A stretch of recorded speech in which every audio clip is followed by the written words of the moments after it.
रहे हैं, कैसा लग रहा है आपको? यार वापसी मैं गया ही नहीं था पहली बात तो कहीं लेकिन वापसी 1 साल बाद हो या 2 साल बाद, लेकिन धमाकेदार होनी चाहिए। और यही वो धमाकेदार है कि आप लोग आए हो और मेरे मूवी का पहला दिन है।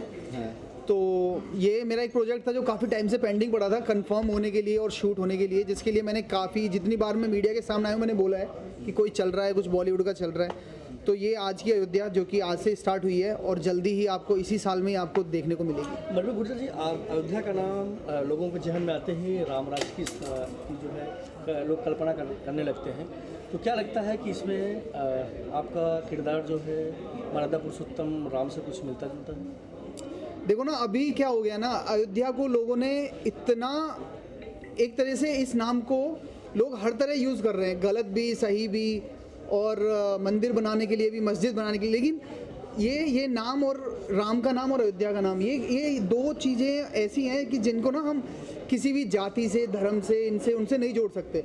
तो मैं ये नहीं कहूँगा कि अयोध्या उसी के बारे में है, बट हाँ कहीं ना कहीं आपको सिमिलर घुमाते फिराते एक पॉइंट पे लेके जाएगी जो हम दिखाना चाह रहे हैं। इट्स नॉट अबाउट कि आप जो अयोध्या सोच रहे हो, बट हाँ कहीं ना कहीं जो आप अभी राम जी के बारे में बात कर रहे थे, तो प्रभु राम के बारे में और रामायण के बारे में कुछ ना कुछ ऐसा डाला है कि आपको फील भी आए अयोध्या का और आपको वो मैसेज भी मिले जो हम देना चाहते हैं। यानी इस फिल्म से कहीं ना कहीं हमें राम राज्य का मैसेज मिलेगा समाज को?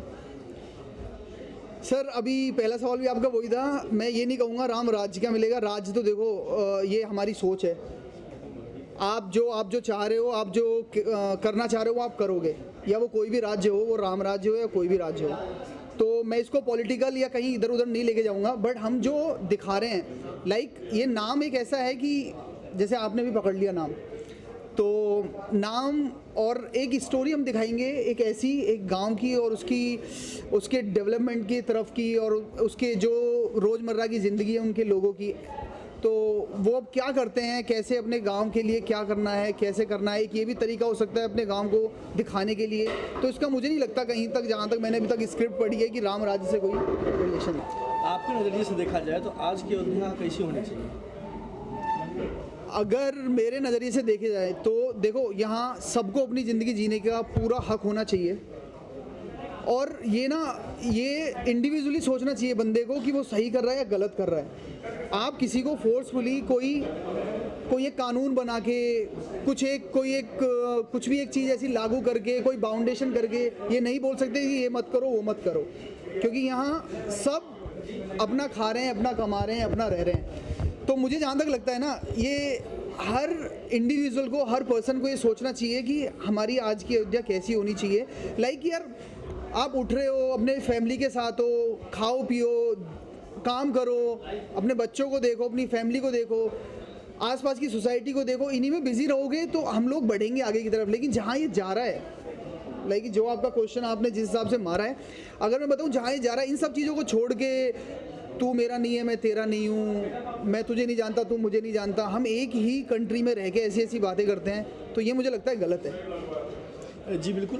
बात कीजिए ऑन लोकेशन शूट की, तो मुंबई में आप यहाँ पे ऑन लोकेशन शूट कर रहे हैं जी। तो इसकी शूटिंग्स और कहाँ करने वाले हैं और कितनी शूटिंग? ये देखो, जो बिल्कुल फैक्ट है, जो रियल फैक्ट है वो तो आपको ये हमारे डायरेक्टर और प्रोड्यूसर ही बता सकते हैं, बट जो थीम हमने लिया है वो एक गांव का है, और एक स्टोरी जो घूमती है वो पूरे एक गांव के आसपास घूमती है, जो कि ढंग से डेवलप भी नहीं है। तो इसके लिए हम शायद अभी बनारस जाएं। तो जो यहाँ का शूट है वो 1-2 दिन का शूट है, और अभी हम जैसा आपने बोला मुंबई में है, तो आज पहला दिन था और मुंबई से स्टार्ट है, तो इससे बढ़िया बात क्या है। किरदार की बात कीजिए, किरदार के बारे में कुछ शेयर करना चाहते, किस टाइप का किरदार आपका? अगर मैं देखो ज़्यादा तो मैं बोलूँगा नहीं, लेकिन मैं जो इसमें प्ले कर रहा हूँ रोल वो रुद्र का कर रहा हूँ, और एक लड़का है जो गांव से गया है और बाहर जॉब करता है और फिर वापस आके अपने गांव की हालत देखता है, तो उसके लिए कोशिश करता है काम करने की। मैं बोलूँगा कोशिश करता है, ये नहीं बोल रहा हूँ कि वो काम करेगा ही करेगा। तो कुछ है चीज़ें थोड़ी मतलब ऐसा बना है कि हास्य भी हो और लोगों को मैसेज भी पहुँचे और लोगों को रामायण भी देखने को मिले। आपके नज़रिए से राम मंदिर बनना चाहिए? सर ये तो क्वेश्चन मैं बताऊं, आप इसका जवाब तो आपको जो लोग बैठे हैं ना ऊपर हेड वो नहीं दे सकते, तो इससे तो मुझे दूर ही रखें। राम मंदिर बनाना है पहले तो यहाँ बनना चाहिए, यहाँ बन गया तो सब जगह बन गया। कोई भी जा रहा है, मैं भी निकल रहा हूँ, हम सब हाथ जोड़ते हैं और जहाँ मंदिर मिले वहाँ हाथ जोड़ दो। तो मेरे लिए तो वही मंदिर है, जहाँ आपका काम चल रहा हो वो मंदिर। इस फिल्म के बाद आप कोई अपकमिंग प्रोजेक्ट के बारे में शेयर करना चाहेंगे? सर इस मूवी के लिए मैं पिछले 1 साल से बोल रहा हूँ कि एक प्रोजेक्ट है क्योंकि क्या होता है ना, इस इंडस्ट्री में अच्छी चीज़ें टाइम लेती हैं। तो जैसा ये मिला है ऐसे ही मैं आगे भी रिवील करूँगा जैसे जैसे मिलता रहेगा, क्योंकि मैंने बताया ना, मैं थोड़ा रिजर्व टाइप और ये इनके दूर रहने वाला बंदा हूँ, बट अब आ गया हूँ इनके सामने तो चलेगा। तो जल्दी इसी साल एक दूसरा भी मिलेगा आपको सुनने को, जैसे ये रिलीज़ होगी तो दूसरा। Manveer, Thank you. बात की जाए तो आपका जो नाम है इम्प्रेशन आप सेलेब की कैटेगरी में है, एक बिग बॉस की बहुत बड़ी हेल्प है आपकी लाइफ। जी। तो आप उसके बाद किस तरह इस सोच में मिले, इस फील्ड से जुड़े, उसके बारे में क्या कहना है? अच्छा, मैं इसकी स्टार्टिंग बता दूं आपको। एक्चुअली हुआ क्या था ना कि बिग बॉस जीतने के बाद मैं ट्रैवल कर रहा था दिल्ली के लिए। तो अनंत जी जो इस मूवी के प्रोड्यूसर हैं वो मुझे मिले और हम लोग ऐसी नॉर्मल बात कर रहे थे फैमिली की, वो मेरी कुछ सारी बिग बॉस की और ये वो। तो कुछ दिन बाद उनकी कॉल आई और उस दिन भी उनकी बात हुई कि मैं एक ऐसा मूवी सोच रहा हूँ यूपी के बेस पे और ये वो। संजय मिश्रा जी मूवी में हैं, उनसे भी इनकी बात हुई। तो फिर इन्होंने मुझे फाइनल किया, 1-2 दिन बाद ही हमारी बात हो गई। तो मूवी की स्क्रिप्ट मैंने उस टाइम पढ़ी, कुछ पूरी थी कुछ नहीं थी, बट मेरे को अच्छी लगी।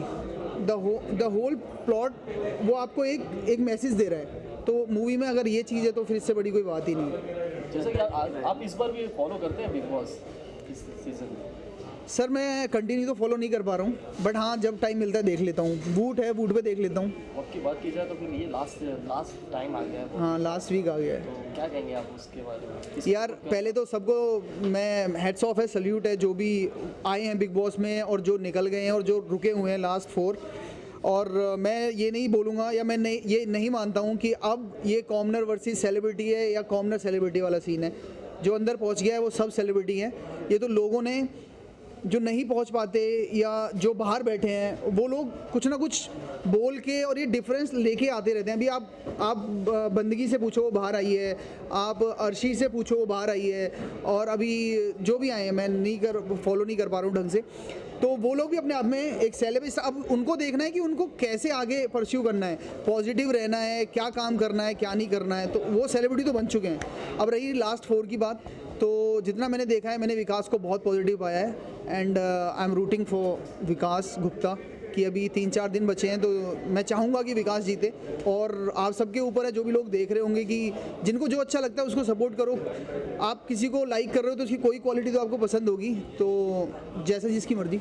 मानवीर से बात की जाए तो आप 105 दिन बिग बॉस में घर पे रहे और सलमान से अच्छी खासी बॉन्डिंग हो गई है, तो आपकी मूवी को प्रमोट करने वो आ सकते हैं? ये बहुत जल्दी हो जाएगा। सलमान भाई के बारे में बोलना लाइक कि हमारी मुलाकात भी हुई है एक बार, बट मैंने उनको भी कुछ बताया नहीं था इसके बारे में कि ये एक बार मूवी कंप्लीट हो जाए फिर भाई से बात करते हैं। अगर टाइम होगा तो ज़रूर, उनके पास तो खुद ही मतलब इतना सारा काम है कि मिलने का भी टाइम नहीं है। तो ये बात अच्छी बोली आपने और सही याद दिला दिया।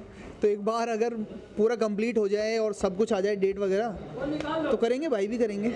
मनवीर जी, एक आपसे आखिरी सवाल, इस फिल्म में आप एज अ लीड किरदार में हैं जी।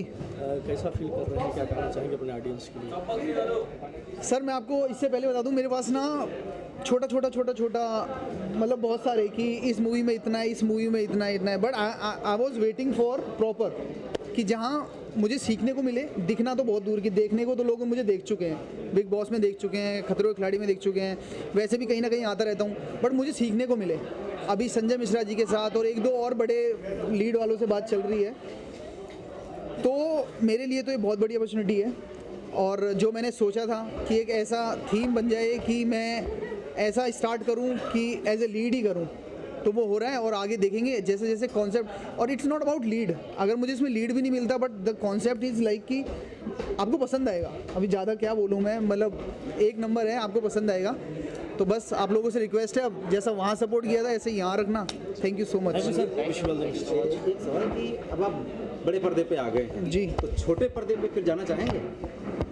सर मुझे छोटे पर्दे ने बनाया है और मैंने कभी मना नहीं किया है। मैंने जैसे मैंने अभी जैसे बोला ना कि आई वॉज वेटिंग कि मेरे लिए कुछ ऐसा है जिसमें मुझे सीखने को मिले। और छोटे पर्दे से मुझे हैं ऑफ़र, बट अभी मेरी प्रायोरिटी, मैं दोनों हाथों में लड्डू वाला भी इंसान नहीं हूँ। अभी मेरी प्रायोरिटी यही रहेगी कि मैंने ये प्रोजेक्ट लिया है, मैं इसको ख़त्म करूँ, रिलीज़ हो और ऊपर वाले की दया से बढ़िया तरीके से मूवी जाए, आप लोगों के आशीर्वाद से, है ना। और फिर अगर देखो काम अच्छा होगा टीवी पे तो टीवी पे भी दिखूंगा, ऐसा कुछ है नहीं कि बड़े पर्दे से लोग छोटे पर्दे पे आ गए हैं। जी जी जी। हाँ, तो देखा जाएगा। Thank you so much, thank you so much.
ज़्यादा बोलिए मत, लेकिन बेसिकली एक बनारस यूनिवर्सिटी की से पढ़ी हुई लड़की है, जो कि जो दूसरे कैरेक्टर फिल्म में संजय मिश्रा, उनके अलावा वो बहुत ज़्यादा स्ट्रांगली जो भी चीज़ें होती है इस गांव में उसके बारे में बहुत स्ट्रांगली फील करती है, और बहुत ही ज़्यादा स्ट्रॉन्ग कैरेक्टर है उसका। इस मूवी की बात की जाए तो आप as a actress lead role में हैं, कैसा फील कर रही हैं, ऑडियंस के लिए क्या मैसेज देना चाहेंगे?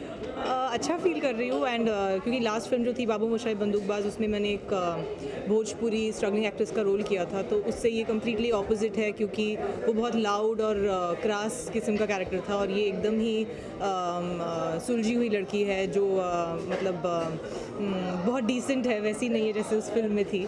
तो अच्छा लग रहा है कि एकदम ही ऑपोजिट रोल कर रही हूँ नेक्स्ट फिल्म में। मैम, आज के योद्धा की बात की जाए तो आज के योद्धा का नाम जहन में आते ही लोगों को एक रामराज की परिकल्पना होने लगती है, तो क्या इसमें भी आपका कुछ सीता जी से रिलेटेड कोई रोल किरदार है क्या? नहीं, मैं बस उस वो जो रामलीला होती है उस फिल्म में उसको सक्सेसफुल बनाने में मेरा बहुत बड़ा हाथ होता है उसमें।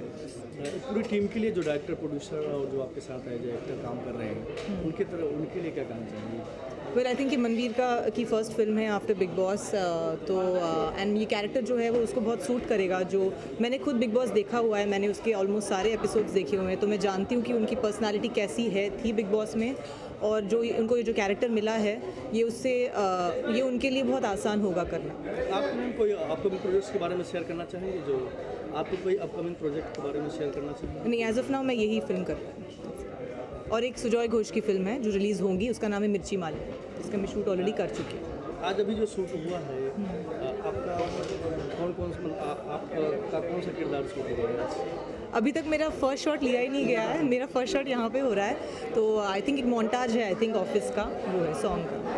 जो बाबू मोशाय में आपका किरदार था, हाँ, और इस किरदार में क्या डिफरेंस है दोनों में?